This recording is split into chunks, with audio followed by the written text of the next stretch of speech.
தாங்கள் சந்தோஷமா இருக்கிறது தங்களுக்கு மட்டுமே தெரிஞ்சா போதும் அப்படின்னு நினைக்கிறவங்களுக்கு இங்க பெருசா ஒன்றும் செலவு எல்லாம் கிடையாதுங்க.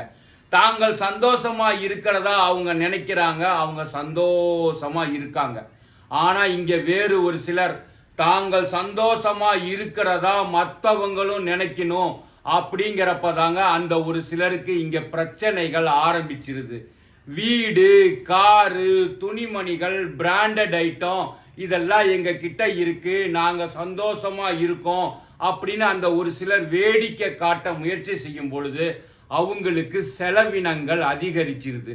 அப்படி அந்த செலவினங்கள் அதிகரிக்கிறப்போ அந்த ஒரு சிலருக்கு கடன் வாங்கக்கூடிய சூழ்நிலைகள் உருவாயிருது, கடன் சுமைகளும் அதிகரிச்சிருது. தாங்கள் சந்தோஷமா இருக்கிறதா மற்றவங்க உணரணும் அப்படிங்கிற டென்ஷன்லயே இந்த ஒரு சிலருக்கு உள்ளுக்குள்ள சந்தோஷத்தை எல்லாம் இழந்து வாழக்கூடிய சூழ்நிலையும் உருவாயிருது.